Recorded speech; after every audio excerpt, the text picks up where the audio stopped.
ብድግ ብሎ ሊነሱ የሚችሉ ማንም የለም። ጌታችን ኢየሱስ ሲቀር ክርስቶስ ሞቼ ይነሳለሁ አለ።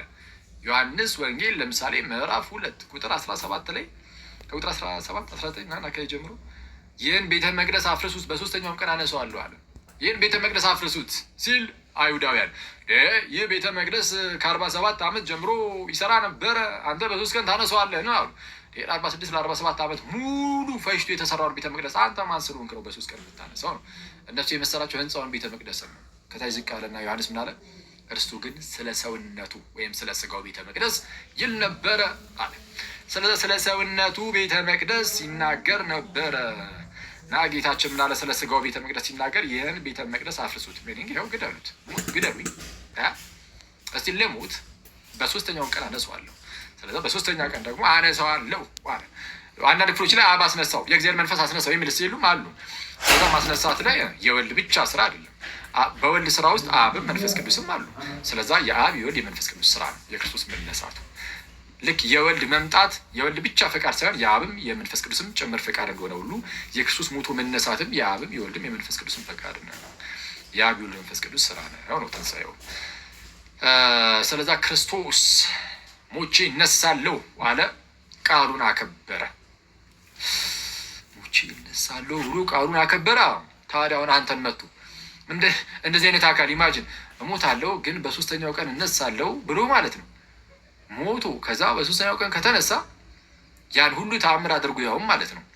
አንተም ሞታ አትቀርም ሲል አሜን አትልም ትላለህ። ኦፍኮርስ ኧረ በስመ አብ አሜን ጌታዊ ትላለህ። ያውም በነቢያት ሁሉ የተመሰከረለት እንደሆነ ስታይ ማለት የሆነ ዝም ብሎ የሆነ አንድ ራንደም ጋይ ተነስቶ እንዲህ ብሎ እኮ አይደለም። ክርስቶስ ሲመጣ ዝም ብሎ የሆነ ሰዓት ላይ ብቅ ያለ እንደዛ መስሎ ይታያቸዋል። እንደዛ እኮ አይደለም።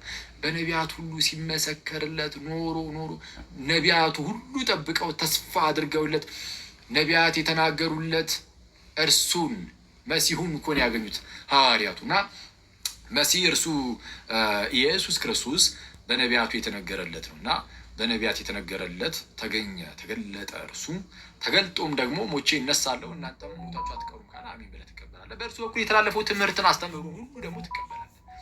በክርስቶስ በኩል የተላለፈውን አስተምሩ። በቃ ቃሉን አክብሮ አሳይቶናል።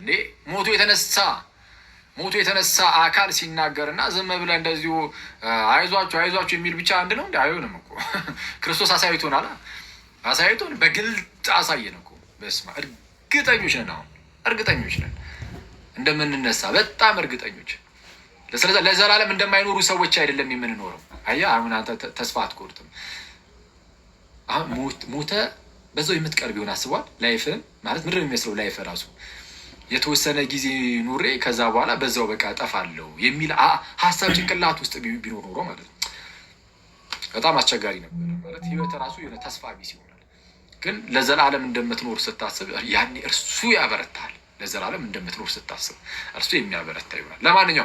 ለማንኛውም በክርስቶስ ኢየሱስ ትንሣኤ የክርስቲያኖች አምላክ ብቻ ትክክለኛው እንደሆነ አውቀናል። ዛሬ የምንማማረው ትምህርት ዛሬ በጣም በአጭሩ ነው። ማስረዳችሁ 30 ደቂቃ የሥላሴን ትምህርትም ለምን መሰረታዊ ክርስትና ትምህርት እንማራለን የሚለውንም በስሱ እነግራችኋለሁ። ከ30 እስከ 40 ደቂቃ በወስድባችሁ ነው። ወዲያው ጨርሰን እንሰናበታለን ማለት ነው። እሺ እንግዲህ የክርስቲያኖች አምላክ ትክክለኛው አምላክ ከሆነ የሚል ጥያቄ ይነሳል።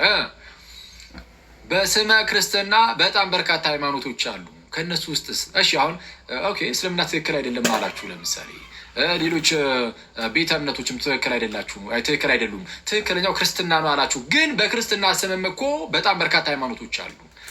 ከእነሱ ውስጥስ ትክክለኛውን በምን ማወቅ ይቻላል? ሞርሞኑ ተነስቶ ክርስቲያን ነኝ ይላል። ኦንሊ ጂሰሱ ተነስቶ ክርስቲያን ነኝ ይላል። የአዋ ምስክሮች ነን የሚሉት ሰዎች ተነስተው አርዮሳውያን ናቸው ክርስቶሳውያን ነን ይሉሃል። በፕሮቴስታንት ውስጥ ያሉ የተለያዩ ቤተ እምነቶች እየተነሱ የፈለገውን ትምህርት ይክድና ድህነት ላይ ክዶ ቅዱስ ቁርባንን ክዶ ጥምቀትን ክዶ ኢማጅን ሚስጥራትን ክዶ ክርስቲያን ነኝ ብሎ ሊመጣልህ ይችላል ከፈለገ። ማን ይከለክለዋል ለማለት ማለት ነው። የክርስቲያን ነኝ ብሎ ለመምጣት ማንም አይከለክለውም። በምንድን ነው የሚታወቀው? እንደዚህ ውጥንቅጡ በጠፋ ዓለም ውስጥ የሃይማኖት ግብ ውስጥ ያው በክርስትና ስም እንኳን ኖሮ በምንድን ነው የሚታወቀው ትክክለኛው ሃይማኖት? እሱን ለማወቅ ምን ያስፈልጋል? መሰረታዊ የክርስትና ትምህርትን ማወቅ፣ መሰረታዊ የክርስትና ትምህርትን ማወቅ። ስለዚህ ጉዳይ መጽሐፍ ቅዱስ የሚናገረው ስላለ ማለት ነው። እንግዲህ ሁሉም ቤተ እምነቶች በክርስትና ስም ያሉ ቤተ እምነቶች ሁሉ የሚያምኑት አንድ ነገር አለ። ለመዳን እምነት ያስፈልጋል፣ ለመዳን እምነት ያስፈልጋል ይላሉ። መጽሐፍ ቅዱስም እዚህ ላይ እንግዲህ በጣም ግልጽ ነው፣ ክሪስታል ክሊር ነው። ስለዛም ለመዳን ማመን ያስፈልጋል ከተባለ ደግሞ ምንድን ነው የምታምነው? እምነት ከመስማት አይደለም ወይ? ያው እምነት ከመስማት ከሆነ መስማትም በእግዚአብሔር ቃል ከሆነ ልክ ቅዱስ ጳውሎስ በሮሚ መልእክቱ ምዕራፍ 10 ላይ እንደሚናገረው እምነት ከመስማት ነው፣ መስማትም በእግዚአብሔር ቃል ነው። ስለዚህ የእግዚአብሔርን ቃል ሰምተህ ነው የምትድነው። የእግዚአብሔርን ቃል በትክክል ነግረውሃል አልነገሩህም ነው? የእግዚአብሔርን ቃል በትክክል ነግረውሃል ወይስ አልነገሩህም? ካልነገሩ አትድንም። በትክክል የእግዚአብሔርን ቃል ካልሰማህ የምታምነው እምነት ከእግዚአብሔር ቃል የተነሳ የሆነ እምነት ስላልሆነ አያድንም። ያ እምነት የሚያድነው እምነት ምን አይነት እምነት ነው? ትክክለኛ የእግዚአብሔር ቃል ተሰምቶ የሚመጣው እምነት፣ እሱ ነው የሚያድነው። ለምሳሌ ስላሴ የሚባል ነገር የለም አብ ኢየሱስ ነው ብሎ ለምሳሌ አንድ ሰው መቶ ቢሰብክ ኦንሊ ጂሰሶች እንደዛ ነው የሚሰብኩት። እንደዛ ብሎ መቶ ቢሰብክ እና ይህንን ነገር ሰምተህ ብታምን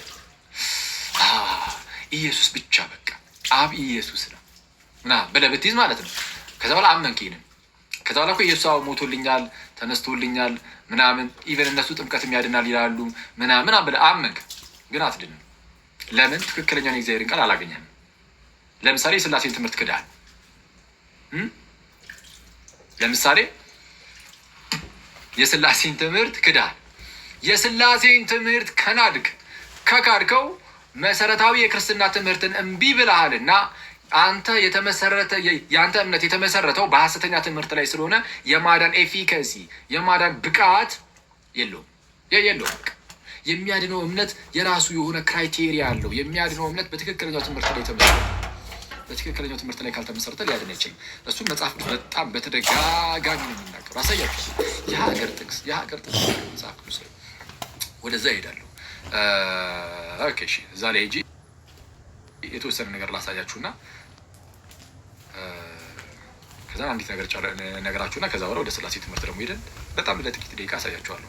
ያው በዚህ ትምህርቶቻችን ላይ እንደምታውቁት አሁን መሰረታዊ ክርስትና ትምህርት ብዬ ለ4 ቀን ስላችሁ በጣም ጥልቀት ያለው ነገር አይደለም የምሰጣችሁ። እንደው መሰረታዊ አትሊስት በቃ ማወቅ ያለባችሁን የተወሰነ ነገር ለመስጠት ያለው። ስለዚህ አጠር አድርጌ እሰጣችኋለሁ ማለት ነው። እሺ